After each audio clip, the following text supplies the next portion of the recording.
ഞങ്ങൾക്കറിയാം എന്താണ് പോലീസ് എന്ന്. ഈ കാവലിൽ നിൽക്കുന്ന പോലീസ് അധികാരികളിൽ 60% പോലീസും നരേന്ദ്രമോദിയുടെ പോലീസുകാരാണ്. ബിജെപി അനുഭാവികളാണ്. വീട്ടിൽ നിന്ന് ഇറങ്ങുമ്പോ ഫോൺ വന്നു. എന്താണെന്നറിയോ? പനിയുണ്ടെങ്കിൽ, ചെവിക്ക് കേടുണ്ടെങ്കിൽ മുന്നിലേക്ക് വരണ്ട, ഇവിടെ ബിജെപിയെ കൈകാര്യം ചെയ്യാൻ തീരുമാനിച്ചിട്ടുണ്ട് എന്ന് വിളിച്ചു പറയാൻ നല്ല 1.5 മോദി ഫാൻ പോലീസുകാർ ഇവിടെ ഉണ്ടെങ്കിൽ ഞാൻ പറയാൻ ആഗ്രഹിക്കുന്നു, ഞങ്ങൾക്കുമുണ്ട് കേരളത്തിൽ പോലീസ്. ആ പോലീസ് ബിജെപിയുടെ പണിയെടുക്കുന്ന പോലീസല്ല. ആ പോലീസ് കോൺഗ്രസുകാരനും മാർക്സിസ്റ്റുകാരനും ബിജെപിക്കാരനും ഒരുപോലെ ന്യായം കൊടുക്കുന്ന, നട്ടെല്ലാം അങ്ങോട്ട് നിവർത്തി അങ്ങ് നിൽക്കും ആണുങ്ങളെ പോലെ അവര്. ആ പോലീസാണ്. അരിവാള് പോലെ പിണറായി വിജയനെ കാണുമ്പോ നട്ടല് വളച്ച് കാവാത്ത് മറന്ന് കമന്ന് കിടക്കുന്ന പോലീസുകാരുമുണ്ട് ഇവിടെ തൃശൂർ ജില്ലയിൽ. അങ്ങനെയുള്ള പോലീസ് അധികാരി കേൾക്കാൻ പറയുകയാണ്, നിങ്ങളെ കൊണ്ട് ഞങ്ങൾ പലർക്കും സല്യൂട്ട് അടിപ്പിക്കും, ഒരു തർക്കവും വേണ്ട. സുരേഷ് ഗോപിക്ക് മാത്രമല്ല, വേണ്ടിവരും. കാരണം കേരളം മാറുകയാണ്, ജില്ലകൾ മാറുകയാണ്. ഇവിടെ ഇപ്പോ രമേശ് ചെന്നിത്തലയുടെ ഭാര്യയ്ക്കും രമേശ് ചെന്നിത്തലയ്ക്ക് 2 സ്ഥലത്ത് വോട്ടുണ്ടല്ലോ.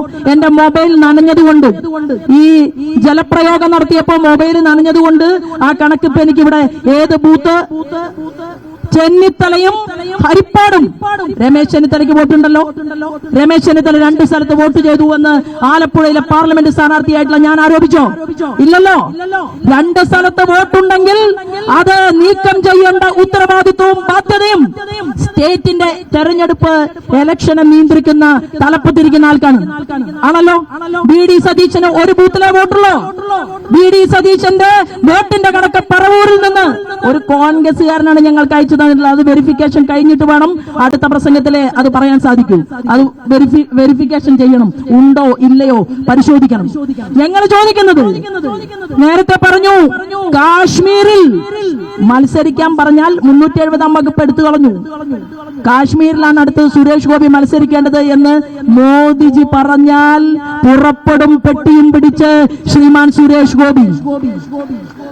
ഞങ്ങളൊക്കെ ആവശ്യപ്പെട്ടിട്ടാണ്, ഭാരതീയ ജനതാ പാർട്ടിയുടെ സംസ്ഥാന ഘടകം മുഴുവൻ ഏകകണ്ഠമായി ആവശ്യപ്പെട്ടിട്ടാണ് ഓരോ തെരഞ്ഞെടുപ്പുകളിലും ശ്രീമാൻ സുരേഷ് ഗോപി തെരഞ്ഞെടുപ്പിൽ മത്സരിക്കാൻ വന്നിട്ടുള്ളത്. ഭാഗ്യമാണെന്ന് കരുതും തൃശൂർക്കാർ അല്ലെ. എത്ര അമ്മമാർക്ക് വീട് വെച്ചു കൊടുത്തു. ഭർത്താവിന് നഷ്ടപ്പെട്ട, ജീവിക്കാൻ ആശ്രയമില്ലാത്ത എത്രയോ അമ്മമാർക്ക് വീട് വെച്ചു കൊടുക്കാൻ ഇവിടെ സുരേഷ് ഗോപി തയ്യാറായി. മന്ത്രിയായിട്ടല്ല, ജയിപ്പിച്ചിട്ടല്ല, 2 തവണ തോറ്റിട്ടും ഈ തൃശൂർ ജില്ലയിൽ നിന്ന് പ്രവർത്തിച്ച് അതികഠിനമായി പണിയെടുത്ത് സ്വന്തം പൈസ പോക്കറ്റിൽ നിന്നെടുത്ത് ആളുകളെ സംരക്ഷിക്കാൻ ശ്രമിച്ച നമ്മുടെ എല്ലാവരെയും പ്രിയപ്പെട്ട സഹോദരനായിട്ടുള്ള ആ സുരേഷ് ഗോപിയെ നിങ്ങൾ എന്താ ഉദ്ദേശിച്ചത്? നിങ്ങൾ കരിയോയിൽ പ്രയോഗം നടത്തി. ഒരുത്തൻ പോലീസ് സ്റ്റേഷനിൽ പരാതി കൊടുത്തു അത്രേ. എന്താ പരാതി? സുരേഷ് ഗോപിയെ കാണുന്നില്ല. നേരം വെളുത്താൽ എന്ത് ചെയ്യണം?